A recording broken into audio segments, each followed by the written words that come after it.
On this episode of Tales of Our Legend, we're going to meet an exceptional personality with so much different intriguing factors about him. But one thing that caught my attention is the Girl Child Educational and Women Empowerment Initiative in Northern Nigeria. Let's meet this legend.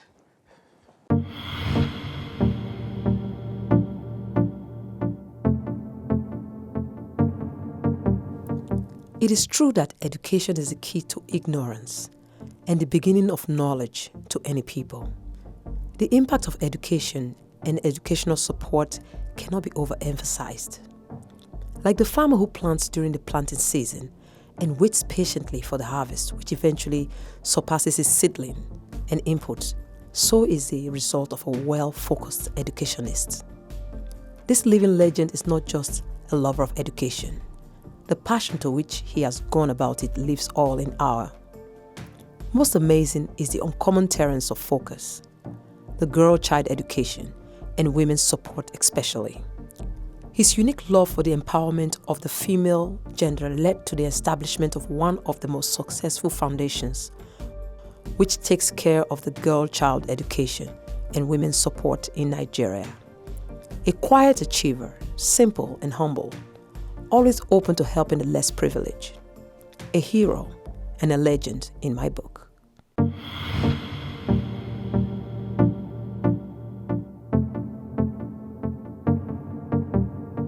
My name is Colonel Sani Bello, more better known as Colonel Sani Bello because of my previous service in the Army.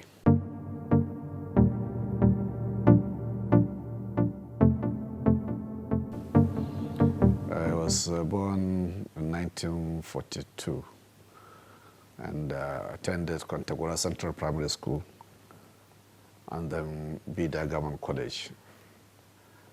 That time it used to be called Niger Provincial Secondary School.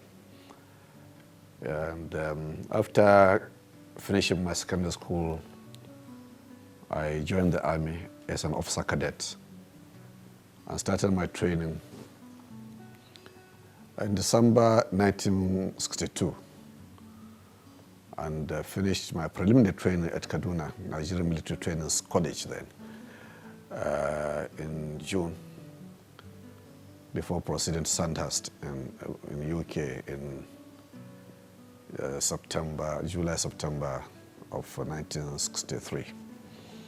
So I was at Sandhurst until 1965 when I graduated in July and was returned back to Nigeria as a second lieutenant, posted to Enugu Infantry Battalion, 1st Infantry Battalion. From there, I served in a number of other posts in the Army, in both command and staff, until I ended up as a Governor of Kano State in 1975, and left the government in 1978. I returned to the Army as a principal staff officer in Command and Staff College Jaji. In fact, I was the first principal staff officer in Command and Staff College Jaji, Nigerian principal staff officer in Command and Staff College Jaji. And in 1979, I retired out of the Army. I left the Army. I pursued other things, including I was the chairman of the Nigerian Table Tennis Federation for about 4 years. And then I was also Nigerian High Commissioner to Zimbabwe between 1984 to 1986. After that time, I had a stint in various organizations as a member of boards, from banking to insurance, to reinsurance, to oil, to communication, to power, and so on. Very commendable. So I've been around. You've been around. I've been around, yes. When we were doing research, we came across your name and we thought, there's no way we can go past your name. We have to stop by and visit you. Hopefully you have the time for us. Can you tell us, you're growing up, what did you always think about education? Was education something that you liked as a kid growing up, or did you start liking education after you were much older? Well, first of all, as I was growing up, I grew up with my grandfather, who was an Islamic scholar, and therefore the basic requirements of parents, at least in our age, was to educate their children Islamically. So I started learning I had Quranic education initially, before I went to primary school. And I wouldn't say I was a good student, but I managed to go through. I passed my exams. Not as a good student, but at least I passed my exams. And I think I liked education because I saw people who were educated, how they are doing. Without education, they couldn't have been what they were. So I really thought that education is the key to the future of every child. And so when I was given the privilege of becoming the Governor of Kano State in 1975, I asked myself, what could I do during my period of service in Kano State? As a military governor, you are appointed for a period, for a service. You just go and post like any other unit. You can be removed from there to go to a command. So fortunately for me, Kano had been known for three things. First, very good in trading. People know Kano more as a trading city. Second, as an agricultural center. And third, as an educational center. Not the Western education, but the Islamic education. And so Kano is very famous for these three. Fortunately for me, my predecessor in the office was very good in agriculture and did a lot. And therefore, I did not need to reinvent the wheel in agriculture. So I said, well, let me put agriculture by the side. And I decided to look into education. I found, while Kano was very good in Eastern education, Islamic education, they were far, far behind in Western education. And I thought, this is the challenge I should take and see if I could reverse the situation with the period I had. And what I did was I appointed a sort of an advisory committee on education, made up very, very highly educative and influential people in Kano State to advise, to produce a report, including the late Aminu Kano. As you know, he was a very good teacher, old teacher, a local teacher, and Professor Galadanchi and such other people who were very, very supportive. And they came up with a good report. And the report said, yes, Kano is backward in Western education. And Kano needed, most importantly, science education. So we embarked on this to say, okay, what do we do? I said, well, let's take a gamble. Because education, as you know, is not, for a politician, education is not the best thing to do. It takes a very long time. It has a very long gestation period. It's not something which you start today and see it tomorrow. You must be prepared to wait for 10, 13, 15 years before you start seeing the fruit of the labor in education. So I decided to take the risk. I said, okay, let me do it. I know after all, I'll be here for maximum 3-4 years, and then I'll be posted elsewhere. If I don't finish, at least I will have 1 or 2 things. At least I'll satisfy my conscience that I've tried my best. So we started implementing the recommendations of the committee. We established 2 very, very important science colleges, and we call it, was then called the Dawaki experiment. To Dawakin Tofa and Dawakin Kudu, we have very good institutions. We decided to make very special science board, which we extracted it from the Ministry of Education, and I gave them wide powers. The wide powers we gave them was, 1, they could recruit their teachers anywhere, from anywhere in the world, and then pay them outside the normal government salaries. I must say, by and large, that risk or that experiment worked well. And by the time, within the first 10 years, I think Kano probably was the leading state in science education, if not in Nigeria, but certainly in northern Nigeria. And these schools produced quite a number of doctors, engineers, accountants, all of them. And I believe these two schools that I have established must have produced probably, today, probably about between 40 to 55% of the total doctors of Kano State. So I think it has been a success. That was my first stint in education. I loved it. And then after that, when I retired from the army, I went back to my village. And when I went back to my village, I had some small children with me then. And I decided to send them to my old primary school, where I attended primary school, thinking the situation was the same, not knowing that system has changed and the world has moved on. And unfortunately, when the world was moving on, it left Nigeria behind. So the schools I attended in the primary school, I found it was no longer a school. It was dilapidated, and my children, in 1 year, I changed them to 4 schools. Every day they went to school. I was bringing them from Kano, that was very good, from very good schools, where they were attending good schools, private schools, to a local village where they were attending a primary school. And the complaint was, the gap, the difference was clear, even to the child.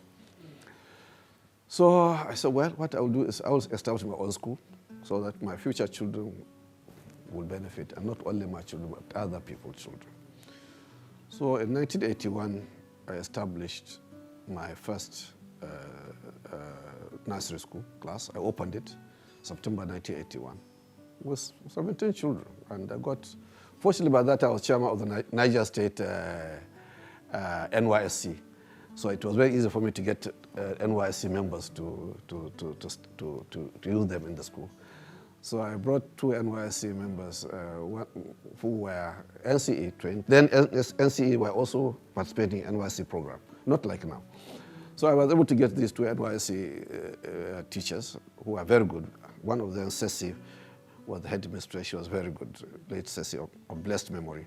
She was very dedicated, very committed. Even after she finished NYSC, she decided to stay behind. And that's how I built my school. And since then, I became very close and passionately involved in education. Initially, I took my school as a hobby, but then later it became an obsession. I just could not take my eyes off the school. I had to attend, I had to go. Sometimes I used to even go morning assembly with children. I was so committed to it, and I loved it. And I found the kids very exciting, very interesting.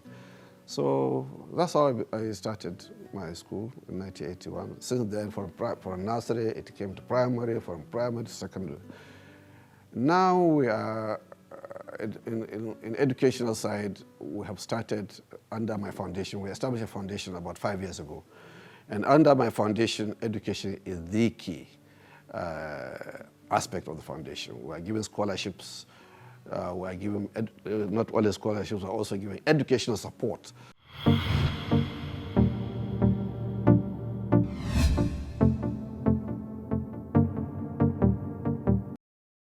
Wow, do you have brothers and sisters? No. You're a lone child. I'm a lone child. And you are so widespread right now. It's amazing. It's Good. amazing. So how many children do you have? 11. 11 children. 10 boys. 10 boys. Yes. You're no more alone. No, I'm not alone. Of course not. You have so many. Oh, of course not. Wow, you have 10 boys and 1 girl. She must be a lucky girl. I don't know about that. You ask her. She must be a lucky girl. But I thought her husband was a stupid boy to marry a girl with 5 senior brothers and 5 junior brothers. I told her, say, hey, be careful. If you misbehave, I got 10 brothers. Yeah, her brothers will deal with you. Oh, that's amazing. That's amazing. And you're a farmer? I'm a farmer, yes. Wow. I have a farm. I still have, and I must say I'm very, very happy with my farming. I rear cattle also. Not much, probably about 200, 220, 250. Then I have, I produce rice, I produce maize, I produce enough to feed me and all my people, you know, all the people I help. I'm not a commercial farmer per se, you know, but I produce enough that I don't have to go and queue up in the market to join those people who don't farm.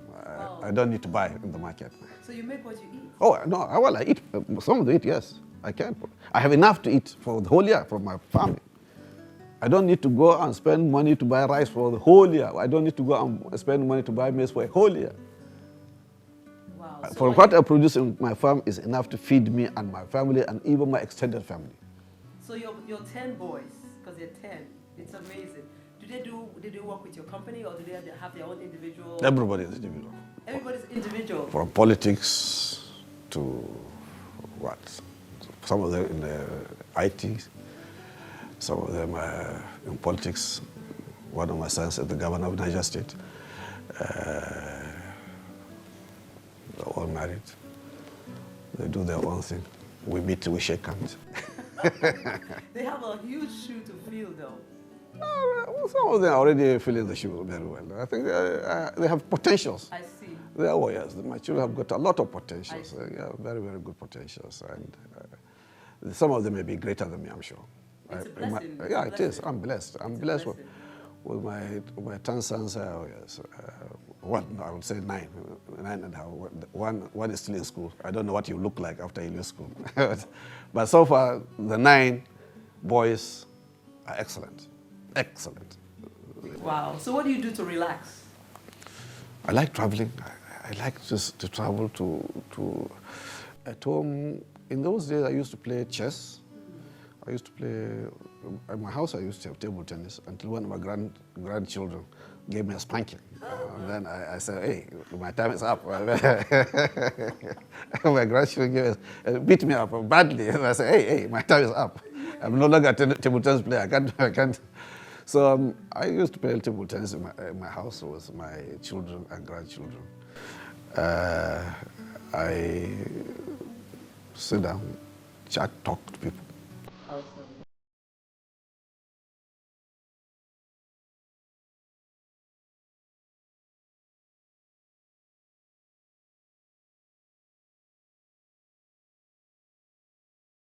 So I was in Nasarawa State, we were just in Nasarawa State yesterday, and we met some young girls, and I asked them their ages. They didn't know their age, and I asked them if they go to school. They said no. Looking at them, they looked like about maybe 10, 11, 12, 13 years of age. And I learned something about you. What were you thinking about when you started doing something on the girl-child education? You're working on women going back to school. What were your thoughts? How did you get into that? Yes, educating a woman, as I say, is educating a nation. And if you educate girls, they become better future wives or mothers. And a child's first teacher is his mother. So if the mother of a child is educated, there's likelihood that the child will be much better than his counterpart who had not got an educated mother. Those of us who are unlucky, our mothers were not educated, with Western education, we had a handicap. And I wouldn't like future children to suffer from that kind of handicap. So if we can educate a girl, I think we're educating not only the girl that we see in front of us, but we're also educating her progeny that will come after her, through her. And that was one of the reasons why we, in our foundation, we have a section where we deal with girls and women. And we celebrate girls and we celebrate women. We encourage them. In our foundation, we encourage them with facilities. We encourage them, we train them to earn their own living so that they don't become too dependent. And unfortunately for us now, it is very, very important, it's very paramount that girls must be educated, if not better than boys. First, I found the girls are more committed to education, they are more hardworking, and the results in many schools, certainly in my school, I've seen girls have done much better than boys. And besides that, life has changed, probably because there are so many girls. Because there are so many girls, most of them will never have husbands. And therefore, it is important that you prepare these girls for their own future, so that at least they can be self-sustained, that they can take care of themselves, that they can take care of their needs. And without education, without preparing them educationally and also giving them some kind of hope in training them, skills acquisition, they are sentenced to a life of misery. We are trying to reduce this miserable life to girls and women. We are doing it now, not in a very big way, in a small way, but a journey of 1,000 miles begins with one step, and I think we're taking a good step. And our foundation is, we have a special section where we handle girls and women issues. Well, even we help them also with facilities, loan facilities for them to be self-sustaining, to do their own little business, and we found them they are even more reliable. When you lend a woman, she needs only 50,000 naira, a rural, 10 or 20,000 naira. She will work hard, she will pay it. But if you give a man 200,000 naira, his first priority is to go and get an additional wife. While he had 1 or 2 before, he would need an additional wife, and that added more burden. But not a woman. And then I've seen quite a number of women. Again, this is why I found it, I became very obsessed to women entrepreneurship. Quite a number of women, certainly in rural areas, where they have got children, and their husband will just, one morning out of the blues, because life is difficult, just escape. He will disappear. I leave the mother and the children. If the father could escape, the mother cannot escape. Right. So we have to prepare some of these girls for this kind of eventualities. We hope it does not happen, but it could happen. We have seen it happen. Yes. And I don't think that will be the end of it. Yes. So we are preparing them for tomorrow, for a day like this, a day after. After so many reasons why women need to be educated now. So many reasons. I think women being, they say, weaker partners, I think that's the more reason why they need to be educated. They need to be prepared for many things. If they become widows, it's also another sad story. So many things. That's why I think I felt really personally committed to it. Personally, it's a passion. You know, I get so deep, emotionally attached to it, if I may say so. And I really would like to see us put a lot more effort. And I hope the government is trying, but I think they can still do more to educate girl child. We are doing it now, and quite happily. Quite a number of schools now, you find there are more girls in the school than boys. I found that in my school.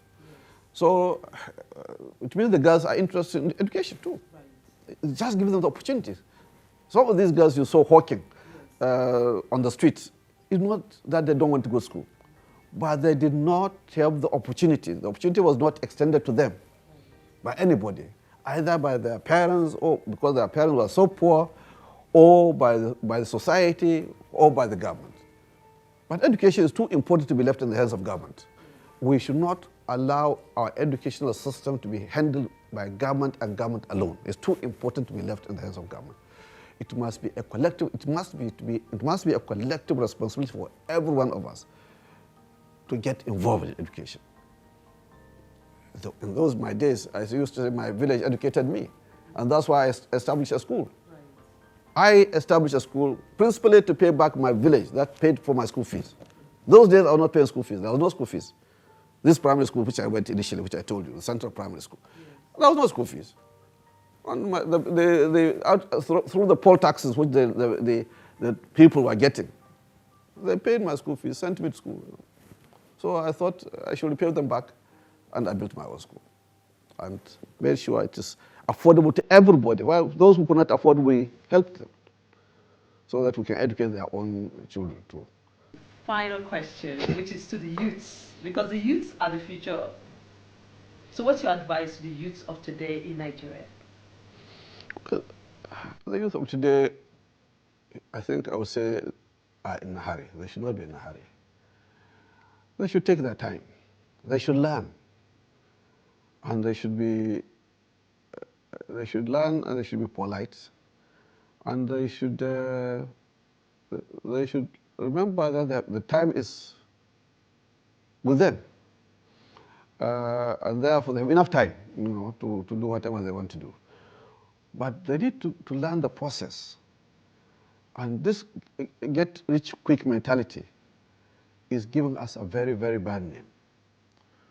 When you look around, in Southeast Asia particularly, nearly every prison, not in South Asia, in Asia, has a Nigerian inside. Every prison. Every prison. Every prison. In China, in Thailand, in Malaysia, in most cases, they are young people who want to make quick bucks. Wow. And because they are in a hurry to make quick bucks, they go to do all sorts of shady things. They should be contented with that the country can provide and grow with the country. Nigerians suffer a lot of degradation because of young people, because young people are in a hurry. So I wish these young people could slow down. Say, look, everything has a purpose, has time, has cause. Yes. Take your course. Wait, it will come to your turn. There are many poorer countries in Nigeria. We see it. They envy us. They envy us. Yes, but they don't do it. They don't do that. They don't steal street lights. They don't steal electric cables. They don't steal anything. They obey the laws. They don't peddle in drugs. 419. Currency trafficking. They don't. And they're poor, but they're contented. To me, that's my only contribution to this. I wish our young people could simmer down and allow everything to go by its own course.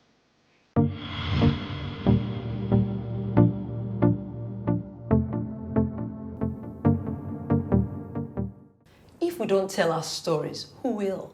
And if they do, they will tell it for us in their own perspective. Join us next time on Tales of Our Legends. I am Monica Omorodion Soida.